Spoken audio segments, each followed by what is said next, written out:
Hey, welcome to another Automation Ladies Live. This time, a panel discussion with two of us and two guests, as you can see. We are joined today by Joe Campbell and Jennifer Mass, who are going to talk to us about trade shows, trade show exhibiting, trade show etiquette, training. And I will say that this is really should be a very valuable discussion for you guys, especially if you exhibit at trade shows. Because these folks do a lot of consulting and have illustrious careers in working in marketing in our industry and have run a lot of trade show booths in their past, as well as now work with a lot of different clients in the industry to train and consult with their marketing and sales folks about how to make the most of their trade show experiences. And so I think that this is a very exciting topic for me to talk about. I think that it's fun because I go to a lot of shows now. I've also been an exhibitor. I'm going to be an exhibitor more often this year. But what baffles me, and the story that I was telling Joe and Jennifer backstage before we started, is I went to my first trade show when I was in college, and I saw the people in front of me sitting in their booth, either staring at their computers or talking to each other, and hardly anybody visited them or wanted to talk to them. And I just did not understand why they would do that. And I saw a picture on LinkedIn where this discussion kind of kicked off I guess a week ago, 2 weeks ago. Yeah, exactly. At a show this year, I believe, or maybe last year, but recently, where, the company name was kind of, the identifying information was blurred out, but there were 3 employees staring at their phones, sitting in a booth at a trade show. And the fact that that is still happening 20 years later baffles me. I don't know why companies invest in taking their equipment, their machinery, their exhibits, their people. It costs tens of thousands, if not, hundreds of thousands of dollars. And then you're going to sit there and just not try to make the most of it. It's never made sense to me. I have this motto, like, if you're going to do it, do all of it, go big or go home. So I'm never the exhibitor that packs up early. I find it to be disrespectful to the show organizers, as well as any potential, people that are still around, because the show hasn't closed. So anyway, I'm going to try to stay off my soapbox for most of this episode and let our esteemed guests give you their tips and tricks and the things that they learned. But I hope that you find this an interesting topic, whether you're an attendee or an exhibitor or a marketer of trade shows. Please let us know. Let us know if you've joined us. Say hi, where you're joining us from, and how you get involved with shows. Maybe what shows you're planning on going to this year. And and then I want to also thank Automate, who is sponsoring this show and every show leading up to Automate, which is coming up May 12th through 15th in Detroit. And I'm going to be there for my first time this year as an exhibitor with WinTech. We are in the 6,700 something booth number. Look us up under W in the directory and you will find us. So, hey, Courtney, thanks for joining us. I'm glad you're here. How are you? I'm good. I was just thinking that I've committed that so many times where I go onto a show and I'm like, oh, I should have known my booth number when I got on here. I've kind of just embraced it. I'm like, you know what? If I keep saying it, people still won't remember. I don't think people are writing down and we're still far enough out. Don't worry. I figured the easiest way to get people to remember to look us up is to try to remember our name. WinTech, WinTech, WEINTEK, right? However you choose to say it. However you choose to say it. And the fact that the directory exists, I think that's where you're going to be looking at where you're going to go when you get to the show. You would hope. Absolutely. Yeah, you would hope. So, Joe Campbell, welcome to Automation Ladies. Thank you so much for joining us. How are you? I am very glad to be here. I also want to take off on one point that you already made, and it's something that I've had a lot of fun doing when I do consulting or training, and that is to ask the crowd, how much does it cost to operate this given trade show, whether it's IMTS or Automate or whatever, per hour over the course of 4 days for Automate. And I will tell you, and Jennifer, I know you've seen this because you've put budgets together. Even without travel and entertainment, the number is staggering. Mm-hmm. Not uncommon to see a $20,000 to $22,000 to $23,000 per hour cost to run a trade show. Wow. And what I find is there's a lot of people that go to trade shows and they think it's a lot of fun, it's exciting, we get to talk to customers, we're out all night, we get to do new stuff. but they're not really appreciating the investment from the company. And that's the conversation that people like Jennifer and I have with the CEO, who says, tell me again why I'm putting a couple $100,000 into this show, and what are we going to do? Yeah, you're exactly right, Joe. I mean, hundreds of thousands of dollars go into being at the trade show, excluding travel, excluding food, excluding all the entertainment after the show. And it's amazing to me how many people just think, oh, this is so easy. We just need to show up and just be here. And that is not how it works. There's a lot of training that needs to happen. There's a lot of polishing, whether it's on people, whether it's on your demos, making sure the booth is set up properly and everyone knows the orientation of the booth that's going to be at the show or going to be representing the company at the show. There's so much that goes into being at these trade shows, whether they're 2 days or even 7 days. Yeah, 7 days. I think IMTS was crazy. I have never been to a IMTS is show always that long. so long. It's brutal. It's just rough Yes. for being long. Yeah. And this was the first time this year that I needed to be there the entire time. I've only walked that show before. And for shows that big, you typically pick like 2 days that you go, maybe if you're an attendee. Yeah. From an exhibitor standpoint, going there from Sunday to Saturday.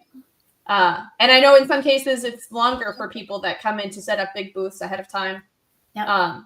Although Courtney, so the reason I really wanted to include Courtney on this panel is more so, from her perspective, because she's been an applications kind of engineer setting up booth demos before many times. And that's a perspective that I also never had of how you have to show up really early, all of the blood, sweat, and tears, and oh my God, is the demo going to be ready by the time the show floor opens? Energy that happens behind the scenes, because there's a whole host of cost, extra days, right? That goes into that even before you have salespeople, in the booth sitting there ready to talk to customers.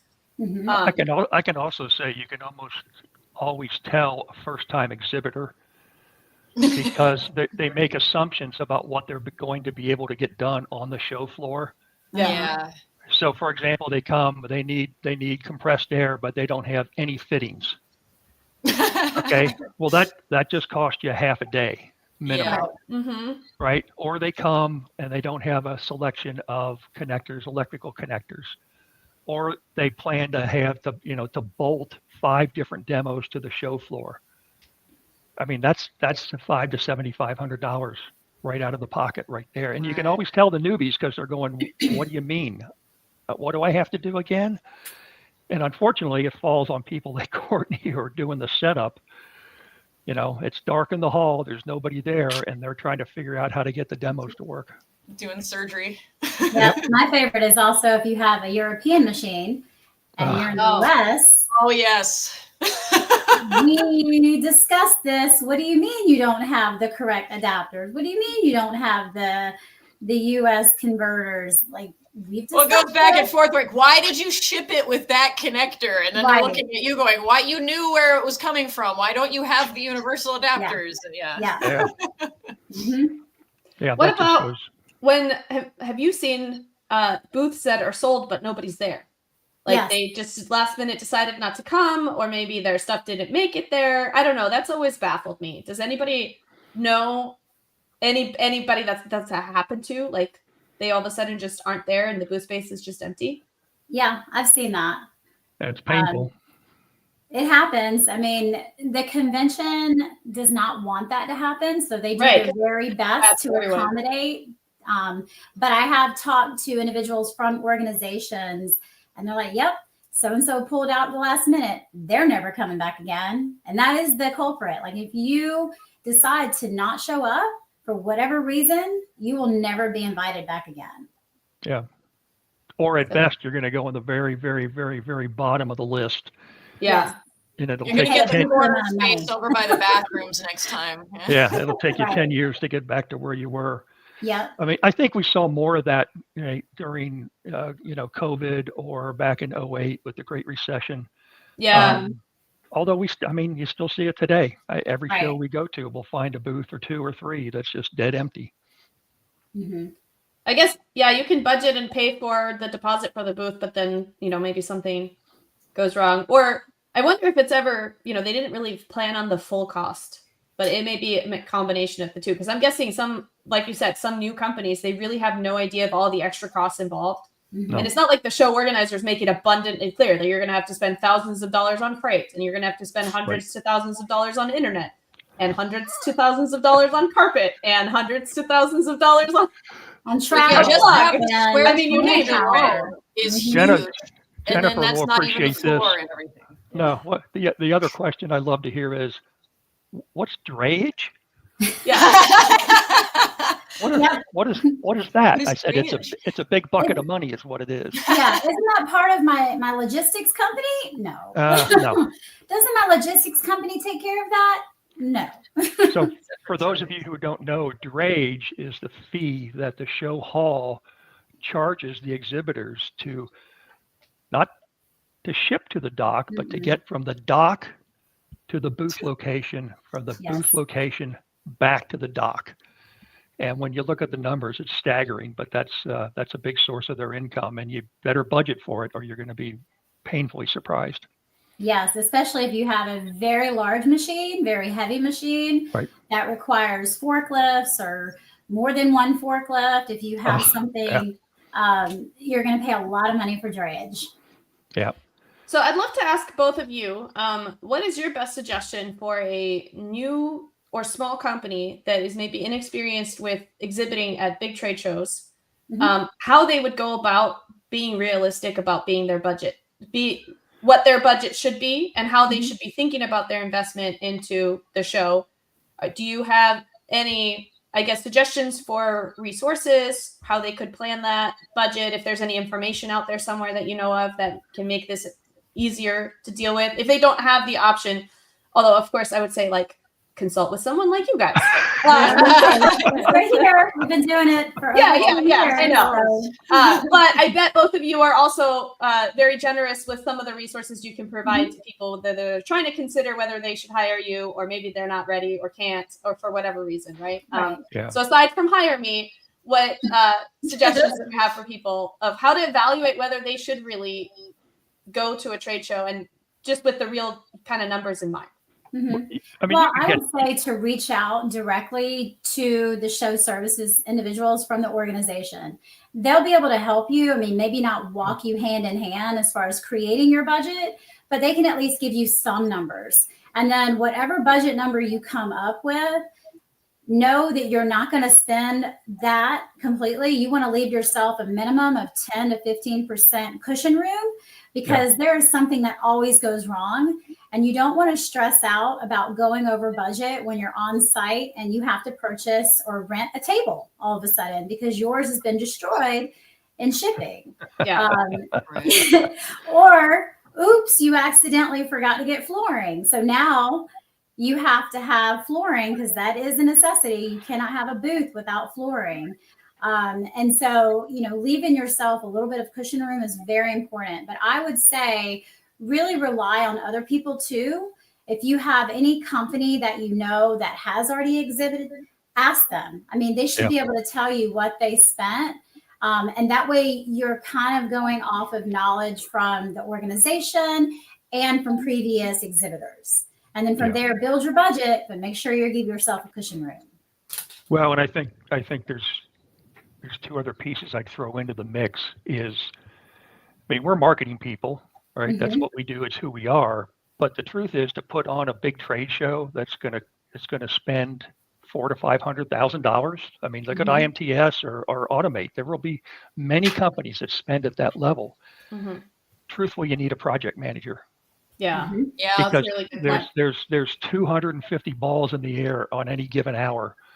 And when you drop a ball, as Jennifer said, you show up at the exhibit hall and you don't have carpet, you can get it for a premium. You can get a table for a premium. You can get signees for a premium. You can get anything you want. You can rent TVs for a premium. If you don't bring it, you're going to pay 2x.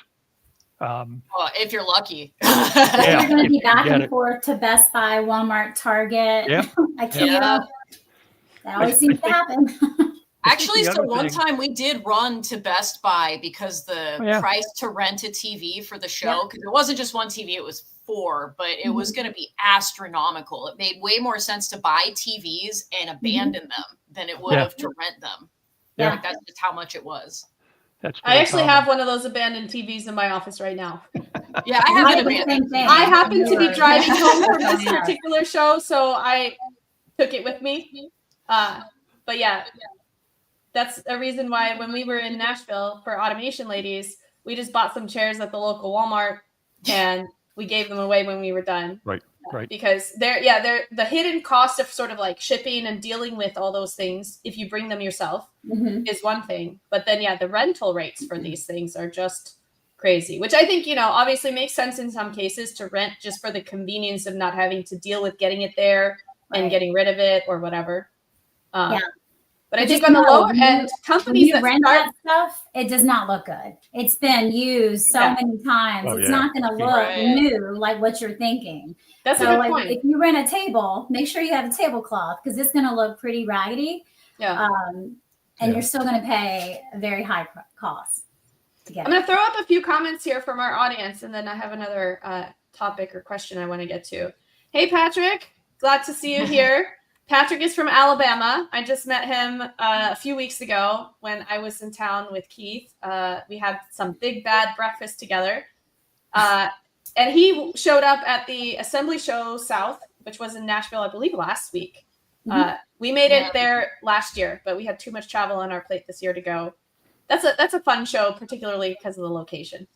It's a smaller show. It's co-located. So it's the Assembly Show, the Quality Show, and some sort of adhesives. I don't know. So I think they throw a bunch of stuff in there. Yeah. But I think that's growing. And, for the sort of a lot of the automotive manufacturing and things that are growing down there in the South, I'm doing better with my ahs and ums. Pauses are okay. I'm training myself to be a better speaker on air with you, audience. Thank you for your patience. Good. Michael Wida, hey, good to see you. Sorry, I think I say your last name wrong all the time. First time working a booth next week. Great timing. Okay, great. Yeah, we'll have some tips coming up for you that are unrelated to budgeting. So Michael is an engineer, controls engineer with Mast Owl Technologies. Just be ready for closet time.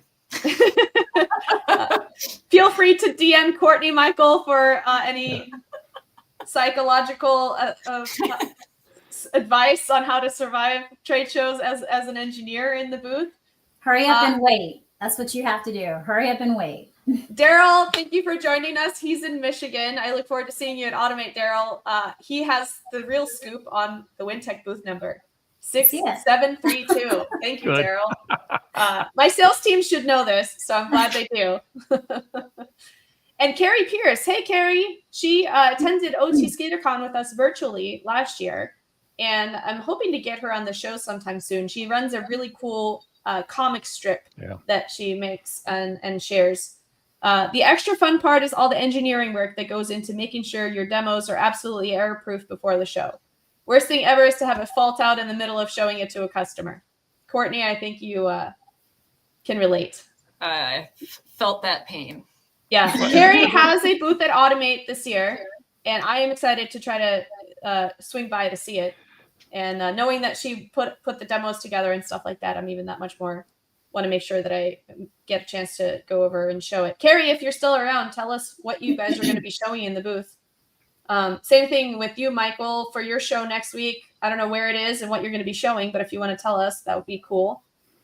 And Daryl, I don't know if you know any more than I do about what we're going to have in our booth at Automate this year, but obviously a lot of our HMI panels, our new web panel, and this year we're having a little bit more fun with robots. So there will be a UR cobot in our booth controlled by the WinTech HMI. And I think it has an Arduino PLC in the demo as well, who is our partner / neighbor. Their booth is right next to us as well. Perfect. Nice. Because I do think there's a draw to things moving around. Like some people, I think it's a trend. Just put a cobot in your booth to have something moving because customers like that, or people walking by. It's a good icebreaker. I think those days are going away. It's not novel anymore. Yeah. But now it's more about, I think, all of the bigger cobot players are looking for enhanced ecosystems, right? How can we partner? How can we put these technologies together show the customer exactly what they might see as an end product versus just, here's a robot arm that you can program. Yeah, and I think it's a transition to solution selling. Yeah, Right. yeah. I mean, it was commodity selling 5, 6, 7, 8 years ago, and now it's definitely moved towards solution selling. So this was an unplanned question on my part, but Joe, obviously you come from that ecosystem. You've been in robotics for a really long time, and you have been with UR prior to your retirement, right? So I bet, a lot of the trade show innovations and things that they've done were probably your idea or things that you led. What can you explain to us a little bit what you see as kind of the evolution of how those are being marketed at trade shows and what is successful today that maybe wasn't a few years ago?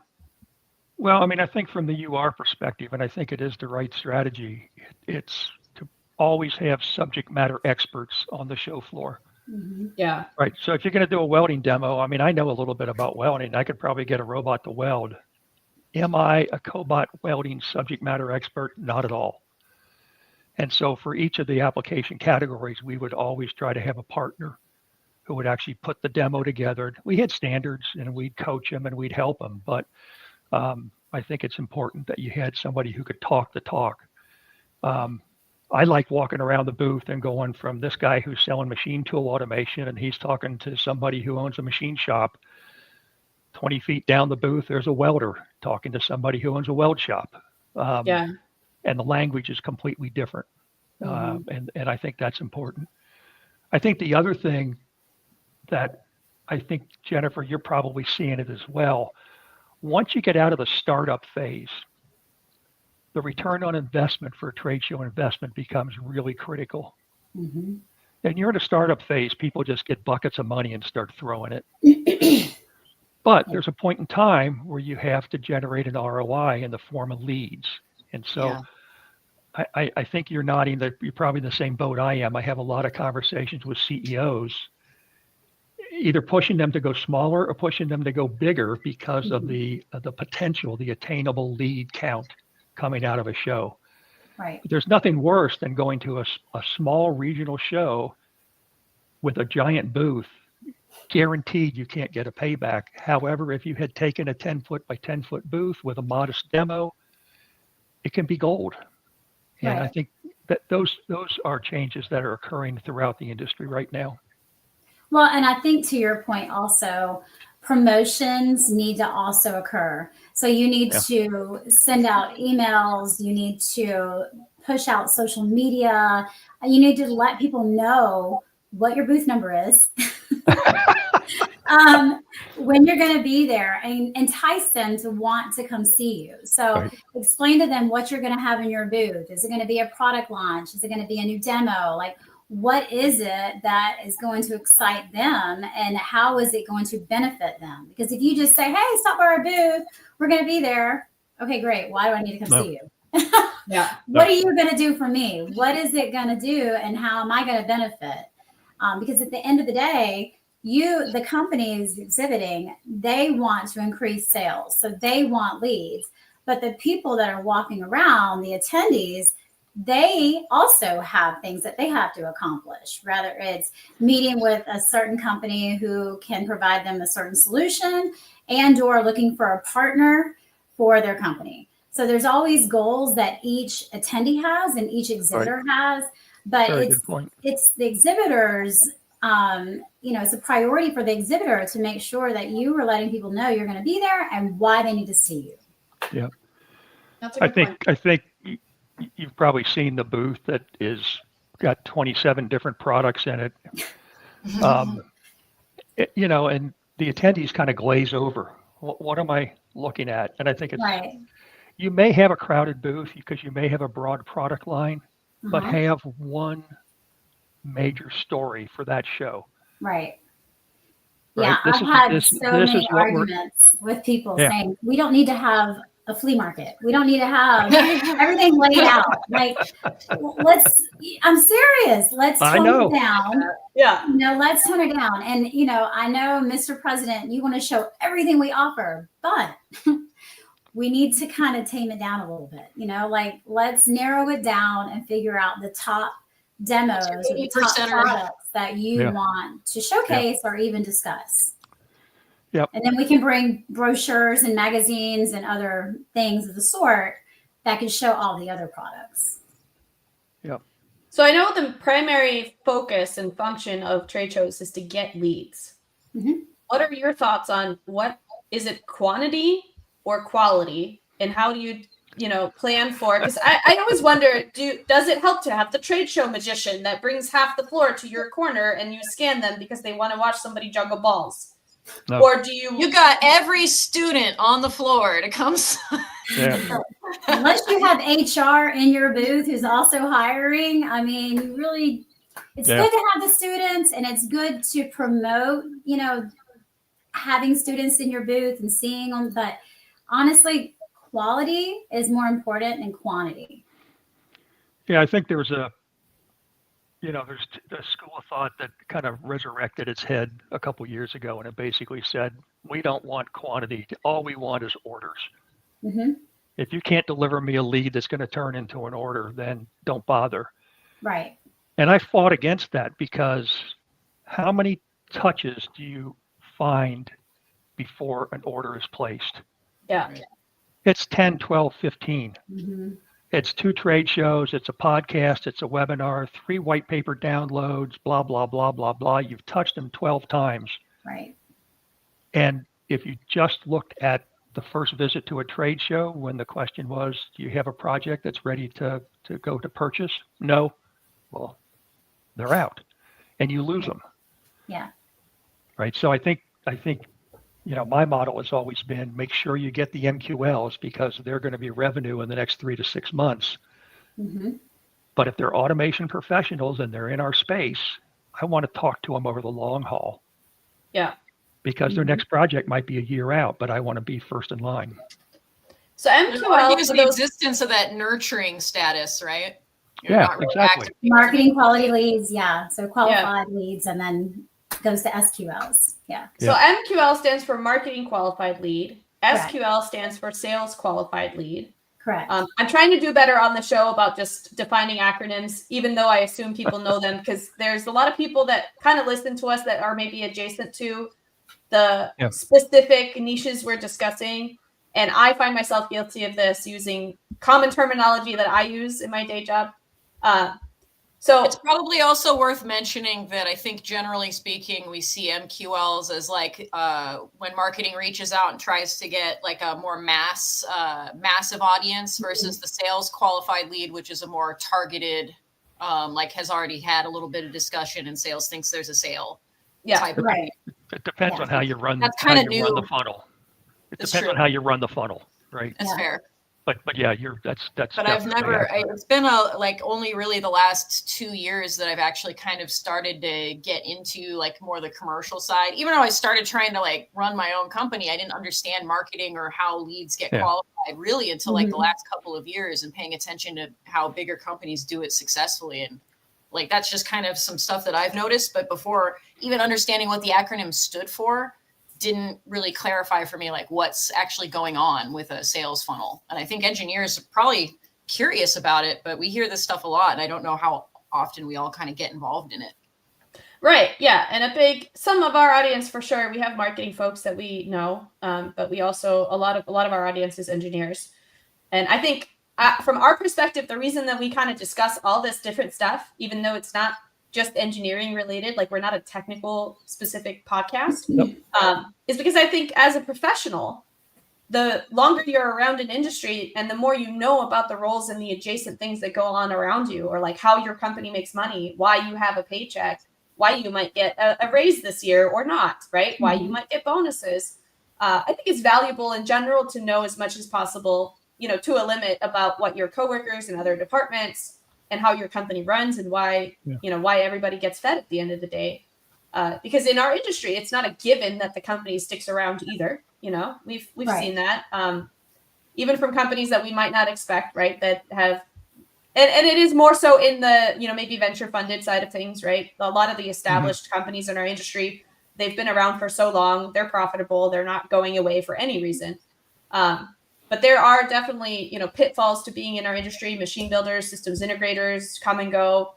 Some of these new startups come and go, right? And I think sometimes it's a surprise to staff or people that are not as close to the commercial side of the business when these things, don't work out well.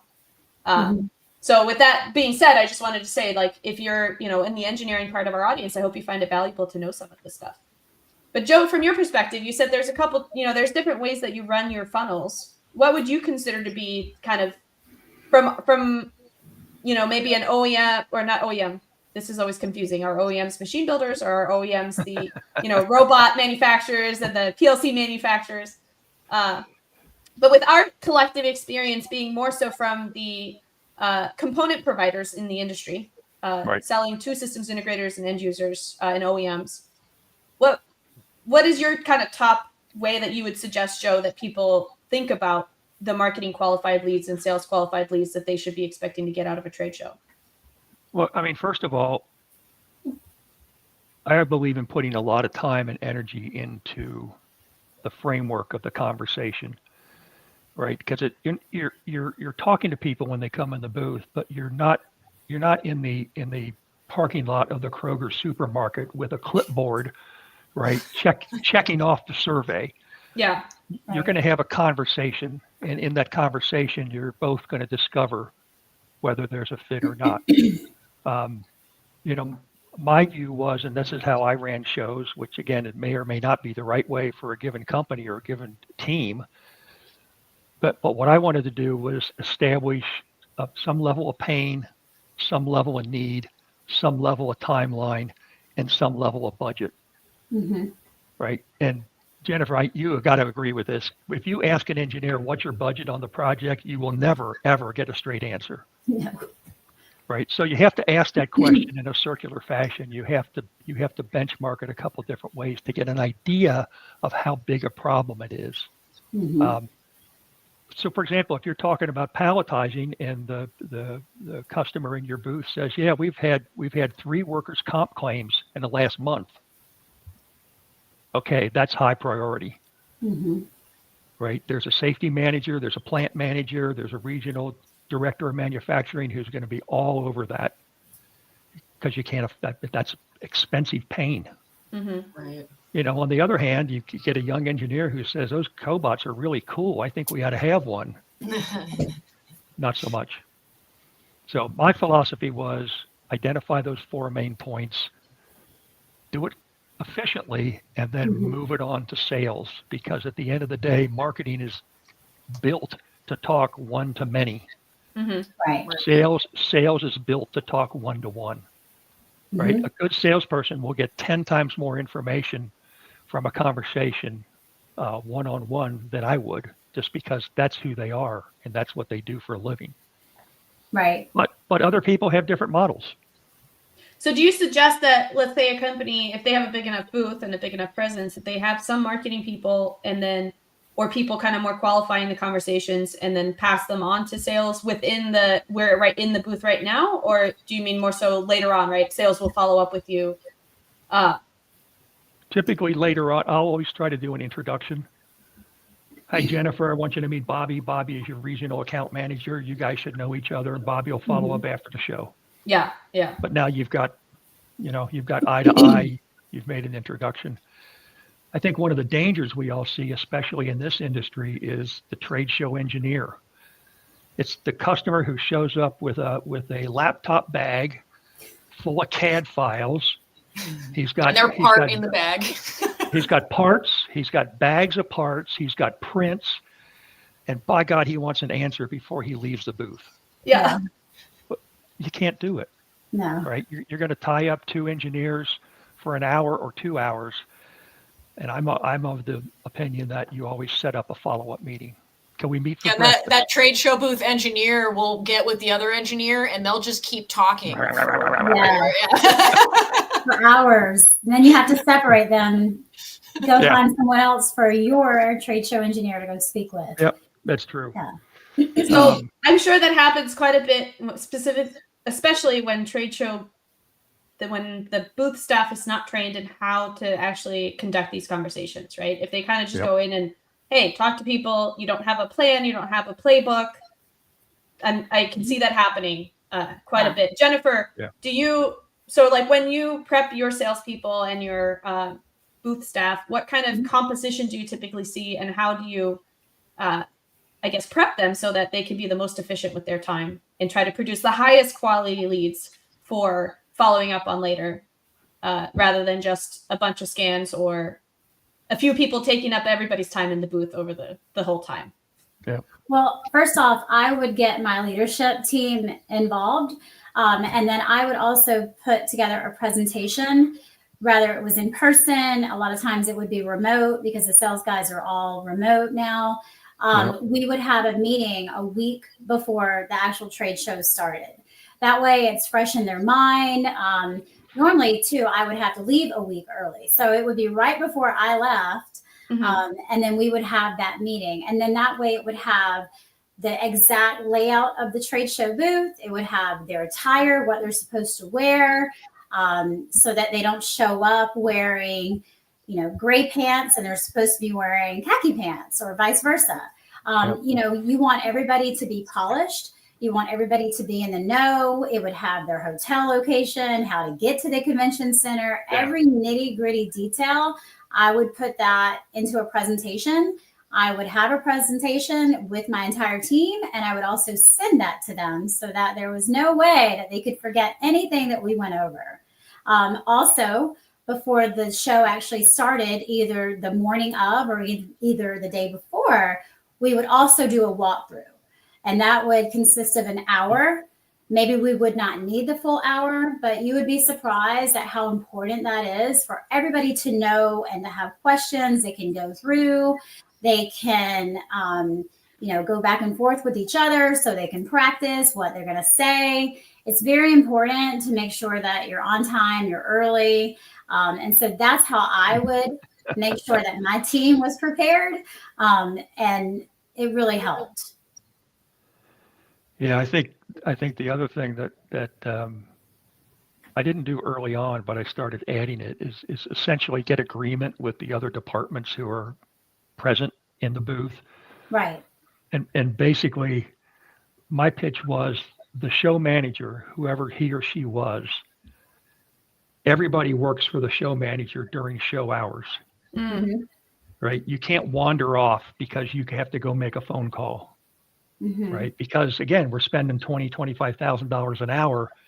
And if you're short staffed, what does that mean? You've got walk-offs. Right. People come to the booth and it's like, well, nobody here to talk to me. So I'll just keep on moving down the aisle. Yeah. Right. And so it was, things like that kind of helped the whole team pull together.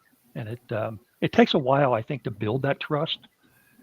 Because, sales guys don't like to get told by marketing what they can and can't do. But for these few hours during the day, I need you to be here. If you have to leave, just talk to us. Right. Yeah. Tell me you're leaving and I'll find a substitute for your location. Well, and I created a booth schedule. So I would work directly with the sales leader, whether it's the director, president, whoever it was. And that way they were in the know who was supposed to be walking the show and who was supposed to be in the booth. And we would even calculate the hours for lunch to make sure everybody had time to eat, because everyone has to eat, although myself would sometimes eat at like 3 p.m., but that's okay. We just wanted to make sure that everybody knew where they were supposed to be. And because walking the show will also, you'll be able to get a ton of leads in walking the show and you can plan ahead. But again, to what you were saying, Joe, it's very important that you have the adequate amount of staff in the booth. You don't want too many, and you definitely do not want too less. Yeah. Because if you have that one person that could really create the ROI for you being at that show, and you don't have enough staff, or you don't have the sales or even the engineer on site, you might have just lost that sale and that opportunity. Yeah. So this is a story. I love little war stories. I'll tell you one from long ago and far away in my career. We were at the assembly show in Chicago, and we had 3 good days, and it's 3:45 on Thursday, and the whole show team is just yappa, joking and talking and not paying any attention. And this engineer walked down the aisle, took a look at some of the stuff, looked at the bunch of sales and marketing people who were just jabbering away and kept on walking. And the one sales guy from Cleveland saw that, and he jumped into the aisle and chased this guy down. And he said, I apologize. That was wrong behavior. That was rude. We're very interested. And if you will take the time, please come back to the booth with me and I will walk you through our entire product line, any other questions you have. Within 15 months, that was the single largest customer of our company. Wow. And he was seconds away from being gone. Yeah. Mm-hmm. So, and I don't like the idea of, one good order pays for the trade show, because that's not how marketing numbers work. But that was a heck of a lead. But to losing a capture. big lead, should be a concern, right? I think. Painful. Very painful. Well, sure. and the same holds true for leaving the booth early. Yeah. I've seen that numerous times too, where you have that one person who walked by the booth 5 minutes before the trade show is supposed to end, and that was the biggest customer a year later. And nobody there. And had we left early, or had the team left early, we would have lost that opportunity. Yeah, it does happen, unfortunately. Mm-hmm. I've actually had the pleasure of being in one of Joe's presentations before, the night before a show with UR. And one thing I always appreciated about it, honestly, and not to disparage any other company I've worked for, but UR really did trade shows very professionally, and really made clear that your goal is to get leads, while you're here. And we would have a pretty substantial meeting the night before, and Joe would go over booth etiquette, which is, not just how you're dressed, and how to use the badge scanning software, but how you should conduct yourself in a booth. But ever since I've had that presentation, I'll walk through trade shows and see the bad booth behavior that he described. I'm like, oh, Joe would have a heart attack if he saw this booth right now. Jennifer and I are going to have nobody in the booth. Just they set up a bowl of candy and some flyers and took off. Yeah. So we're gonna act out bad booth behavior. All right. Yeah. Right. So fun. you're standing on the very edge of the booth. Yeah. In the aisle. Oh yeah. That's always Right. a good one. Wait, Yeah, hold that's on. very open for conversation, aren't we? Yeah. Yeah, it's the face and the phone. Or you're talking to your I was colleagues. going to say there were three people in a circle talking to each Yeah. other. Mm-hmm.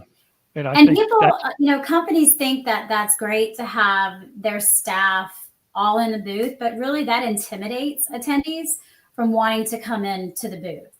I've seen that numerous times where you have 12 individuals in a 20 by 20 booth from the company, and where are the attendees going to stand? I mean, how are they going to be able to look at the demos? How are they going to have a conversation with anyone if the entire staff from that company is talking amongst themselves? It's just not possible. And it intimidates them. it does. And in fact, I can't take credit for this one. This was a trade show manager who I worked with for years, a woman named Jen Ramsey.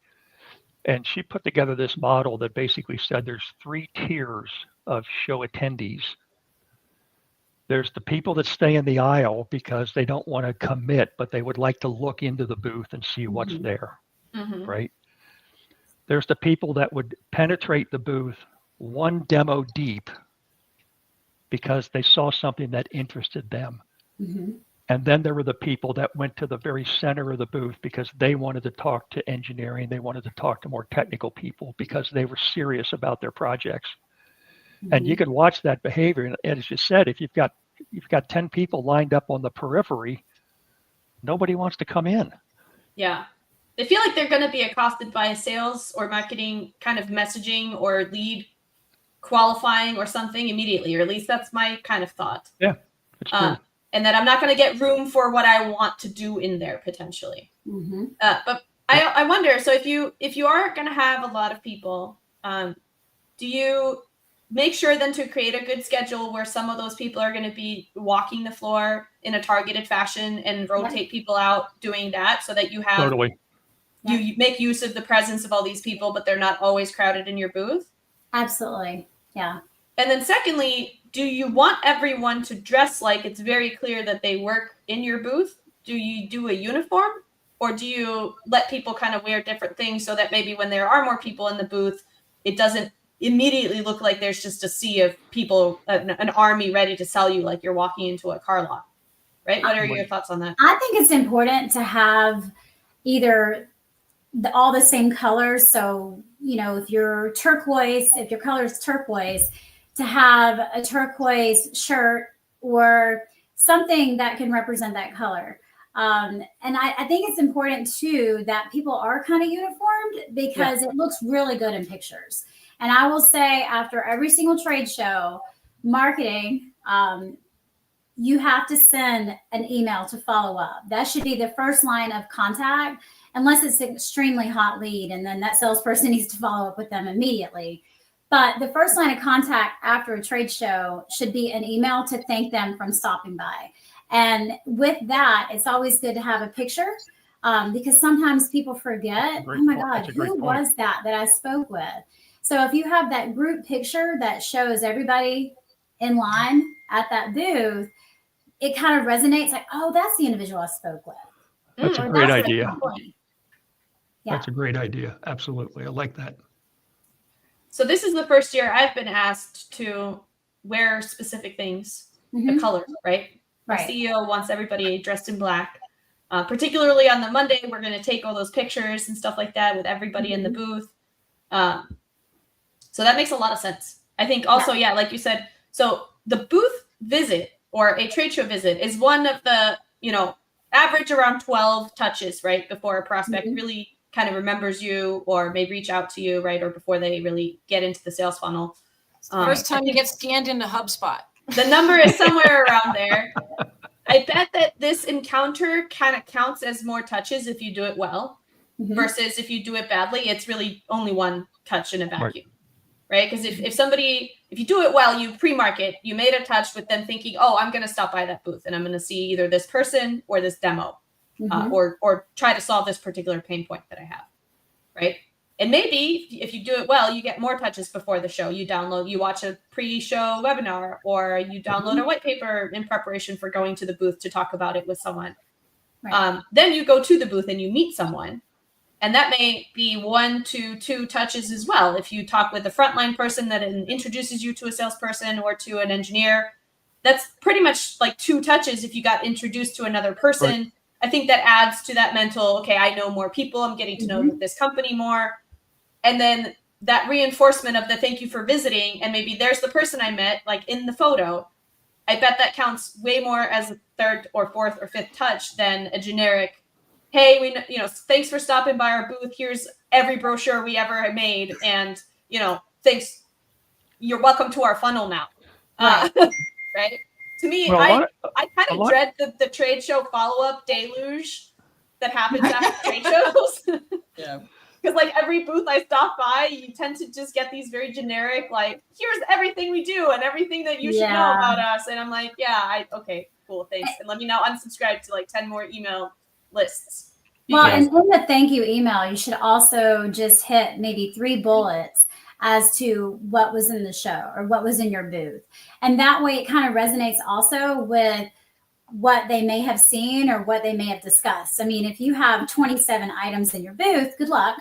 But if you have just, a few things that you can just speak upon, that is really good to put in the email. And that way it's not just a very blasé type of email. You're sending it as a targeted kind of email because you yourself from the company, you want them to call you back or email you back or want to find more information. And I can't count the number of times that I've been the one that sent the email through an email service provider, and I would receive direct emails back to my email saying, hey, I saw you. Thank you so much. This really meant a lot. Now I know how I can follow up. Cool. Well, I think that's sometimes also they lose business cards, or they talk to so many people and they just forget. So having that first touch after the trade show is really important, but making it a targeted type of email is even more important. Yeah. Yeah. Joe? And if you can capture, in that conversation in the booth on your scanner, you can easily capture industry and application, right? Mm-hmm. Jen, what brought you here to the show? Oh, you're a welding engineer. Got it. Now you're having a brief discussion about your application. So Jen is a welding engineer at a fab shop, and this is the application. Doesn't have to be deep, but like you said, now you can tailor that follow-up email. Right? Here's the latest from our welding offering. Here's the new welding product that we introduced at the show. And that gets a whole lot better open rate and traction. Yeah. You can see it in the numbers. Are there any other tips that you have, Joe, on trade show follow-up that you'd like to add? No, I think to me that's very market and company specific. I think Jennifer's spot on. You've got to get that email out. The sooner the better. Mm-hmm. Because if you got a 3 or 4 day show, the deluge starts on day 4 or 5 or 6. Right. But if you can take day 1 leads and respond to them the evening of day 1 or the morning of day 2, that customer's getting your follow-up while they're still on the show floor. Yeah. And So in many faster cases, stuff. we've seen that turn into a follow-up visit. Mm-hmm. They came back to the booth. Yeah. Yep. They brought their president or they brought another decision maker Yeah. who had not been there the day before, but had flown in, and now he's there and he wants to speak to someone because they're ready to make a move soon. So having that follow-up immediately is very important. But building a back office is difficult on a good day in your home office, right, at your company. Building a back office in the back room of a show floor is even more demanding. Yeah. Especially if you have a small booth that doesn't have a back office, no. And you can't be on your computer in the booth. That's a no-no. Right. Be staring at your screen instead of at people. There are alternatives depending on how small the small is, but a lot of companies actually rent a separate room. Mm-hmm. Yeah. And that's you do it in your hotel room at the end of the day, right? Like, obviously, it's not an excuse not to do it just because you don't have space in your booth to be doing it. Do you always recommend that people go for the lead scanning system that's offered by the trade show, even though I feel like it's outrageously expensive? No, I recommend that you build one of your own.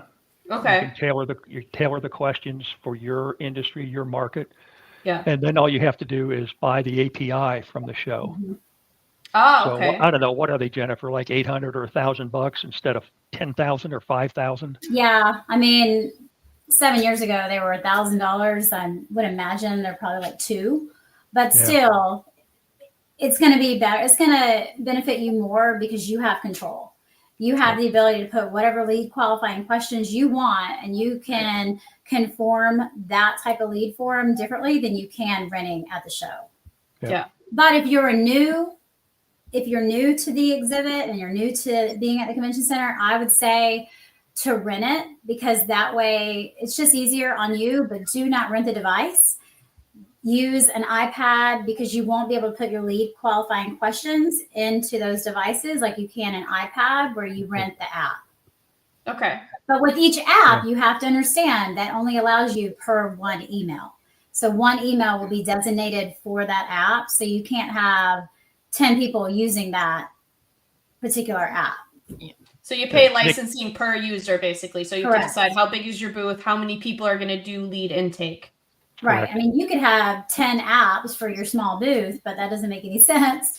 You want to kind of limit it. But the show is usually good about creating a package deal earlier on. Now, later, if you get it the last minute, you probably won't get that. But earlier on, it won't be a very high cost compared to when you rent it at the show. But I would say, if you can get the API integration, that's obviously going to be your best because you have control. Yep, agreed, totally. Do you find that if you exhibit at the same show year after year, that if you built out that integration, you can pretty much use that going forward? Or do these things change from year to year or depending on the location? You have to buy the API each year, but I mean, you have the ability to use it again because you have that form already built. Yeah. Yeah, you may add a new product into it. You may add a new service into it, but the fundamentals are the same. Okay, so it'd be a good investment if you plan on continuing to go to a trade show to build out this process for yourself and then use the API. Sounds Yeah. like it would be more cost effective in the long run and give you better results that are more tailored so. to your. But not your every show services. will offer that API. So you do Yeah. have to do that as well. There's so much that goes into this. It's crazy, and Every we're show almost. is different. Yeah, Every yeah. show is different. Everybody has their own rules for each show. Yep. I know we're jumping around a little bit, but Joe, I want to make sure that did we adequately cover trade show etiquette, or do you have any more things that you want to address before we run out of time here? Because I feel like that was one of the main topics that we did want to address, and I went into a whole lot of other areas. But No, I think so. To me, there's like 3 or 4 that are key. One is body language. You have to watch how you're standing, what you're doing with your arms, and what you're doing with your hands. And again, that's not Joe Campbell speak. This is really from definitive studies by psychologists and psychoanalysts who have actually looked at how, relationships form. And when first meeting somebody, what are your first reactions based on their physical presence and, their body language? So body language is one. Second thing is, I don't tell people what an opening line ought to be. The only thing I tell them, you cannot go up to a prospect in the booth and say, "Do you have any questions?" okay. Because the answer is no. Yeah. And the conversation is over. Yeah. Right. So what I challenge them to do is come up with a couple opening questions that you might have that will engage them in conversation. No yes or no answers. Right. But get some kind of engagement with the prospect. And now you're in a conversation. Yeah. Once the conversation started, you can do a lot with it. The third point is, especially if you're working for a big company at a big show, particularly a publicly traded company, the entire show staff has to be trained in what that means. Right? PR. Because not PR, although No? that's another topic, but this is the financial analysts and financial specialists who are roaming the show floor, and what they're looking for is data points to project how your company is going to perform or how you think your competitor is going to perform. Right. So again, the training for the show team is you don't answer those questions. Mm-hmm. You pass them over to somebody on the senior team, right? The executive team. Or if, in some cases, you pass them over to the head of investor relations, who will probably be at the show for that reason. Okay. Same with the press. Yeah. Right. I tell salesmen, it's like, it's not that I don't want you to talk to the press, but you got to know how to talk to the press. Right. Right. And so, like you said, you're working with Michael DeGrace. This guy's he's been phenomenal. I loved working with him because he learned it so quickly. And then finally, the last piece is competition. Mm-hmm. Yeah. It's public space. Competitors can come into your booth. Mm-hmm. What I tell our show team, and I hold the other team accountable to it, is never get between a customer and a salesperson in a conversation. Right? If somebody from company XYZ comes into my booth, don't ever interrupt my conversation with a customer. That's bad behavior, completely bad behavior. Don't touch anything. Don't be close enough to even think you're going to touch it or might bump into it. And the sad thing is, there are people who try to sabotage demos. I hate to say it, but it's true, right? Especially in the cobot world. Courtney, how many times do we see somebody walk up to a live demo and just grab it and just slap it to stop it, not to prove anything? They're not in a conversation. They're just just because they can causing trouble. So those are those last little behavioral things that I think make a difference, particularly at a big show. Yeah, and that's something that, and again, I've been part of, I guess, slightly bigger show experiences, but most of the time I've been in like the small booth where there's probably less of this going on because there's less competition trying to scope out somebody that has a small Right. 10 by 10th beginner booth. You know, we're not public companies.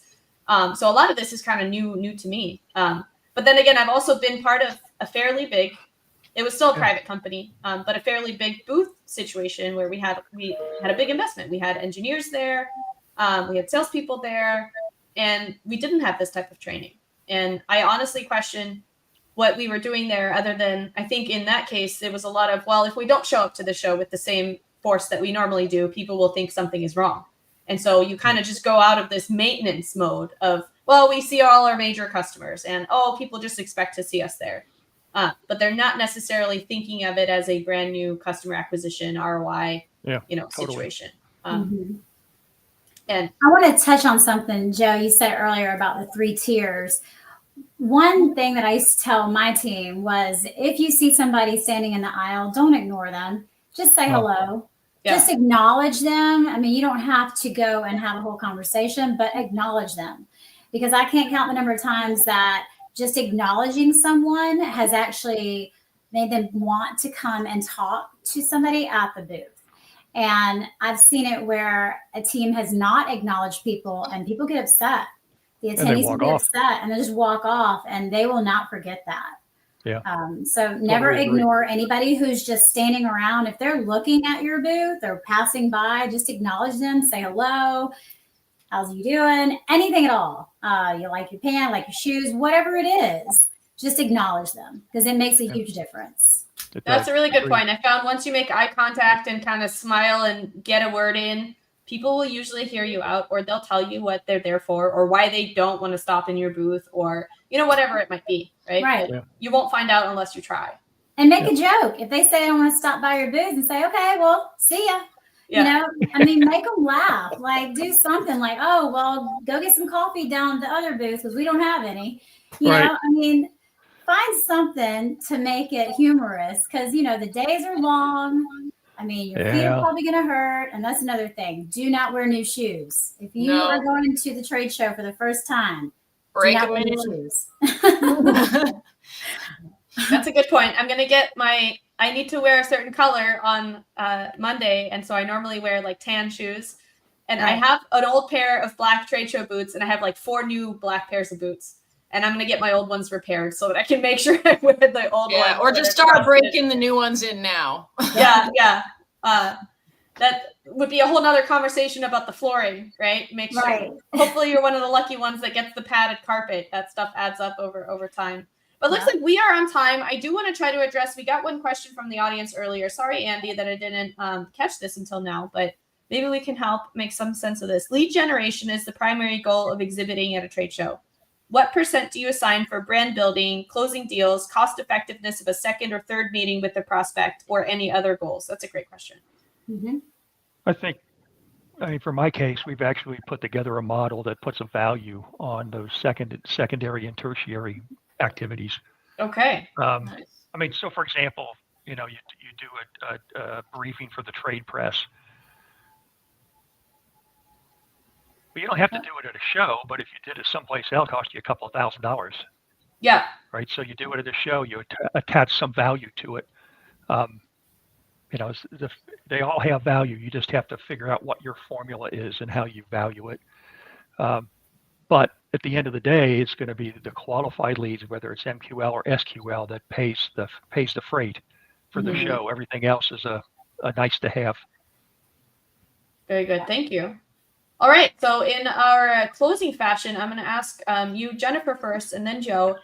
Can you tell us, is there anything important that you want to share that we missed or that I didn't ask? And then B, tell people where they can follow you, how they can get in touch with you at Renaissance Marketing if they want your help, your services, more advice, and I guess what do you specialize in and what should people come to you for?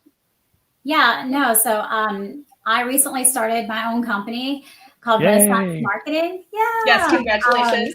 I hold over 10 years experience in orchestrating and executing successful trade shows and corporate events. So with that, I would say if you need help strategically planning, managing, and executing your trade show, exhibit, and or your corporate event, let me know. I'd be happy to sit down with you. It's a free consultation. But you can find everything on my website at renaissancemarketing.com, and that's spelled marketing without the A. So marktg.com. All right. Nice. Thank you, Jennifer. And then I assume people can also connect with and follow you here on LinkedIn, right? Absolutely. I'm very active on LinkedIn. And Jennifer is OT Skateacon's official event planner. So we're very excited to Woo! have her services. Thank you. Yep. Excellent. All right. And Joe, same to you. Well, I'm in a slightly different point of life, so I am not actively trying to fill my coffers with new clients, but I'll be happy to answer any questions for anybody. If it's a quick answer, it's no problem. If it's bigger than that, I might direct you to Jennifer or somebody else who might have more capacity. Best Yeah. way to reach me is through LinkedIn. That's steady and it's a very easy outreach. And again, I'm happy to answer any questions you have. All right. Thank you so much for joining us today, guys. I really appreciated this conversation. I'm going to throw up here as well just a quick message from Michael, who is going to be at the Brew Expo in Indianapolis next week, and he will be attending Automate as well. But if you happen to be in Indy and are interested in brewing, which I know, a lot of my industry friends like beer, brewery automation is always fun. My very first factory tour was of a Coors brewery and canning facility down in Mexico. It made me very interested in those very fast production lines and the sensors and things. And so, yeah, please go visit Michael and Mastal Technologies at the Brew Expo in Indianapolis next week. And for the rest of you, hopefully you're going to be attending Automate. If you're in that part of the country, there's plenty of shows coming out around and up for later this year as well, which we will continue to try to be a part of and report on here at Automation Ladies. But if you ever see us at shows, also just a quick shout out. This has been an interesting experience for us being at trade shows now that some people that follow the show know who we are, and we may not know who you are. We may be connected on LinkedIn, but somebody's picture on LinkedIn and you in real life, it doesn't always click for me right away who you are. So we absolutely want to meet you. We would love to talk to you. You can find me most of the time at the WinTech booth at Automate, which is number 6732. And you'll also find us doing some interviews in the Automate Live Theater. But if you find us and you want to talk to us, don't be shy. Just come on up, say who you are. I would really appreciate hey, my name is this, and we're connected on LinkedIn if we are, or because once you get to know a volume of people this big and, you meet a lot of people very short times at trade shows sometimes, more context is always better so that I don't look like an idiot forgetting who you are or your name. But if I ever come across as too busy or too important to talk to you, please know that is just my lack of training and trade show etiquette, not my demeanor. I actually would love to meet you. I would love to talk to you for any reason, whether that's, you're interested in HMIs or you listen to the show or you have some ideas of how we could collaborate or you want to tell us about your cool thing that you're doing. Please do. We want to talk to you. Don't feel like you're being rude or that you need to wait for us to, be ready to talk to you. I've heard from a few people after shows like, oh, I saw you, but you look too busy. I didn't want to interrupt. And that's trade show life. Just interrupt. Yeah. Just jump on in there. We want you to. Don't be afraid. And I hope to meet you at Automate in a few weeks. And thank you guys so much for joining us. I'm going to play a little video here for Automate at the end, and then we will be signing off. So let me throw up this little thing, and we'll see you next time.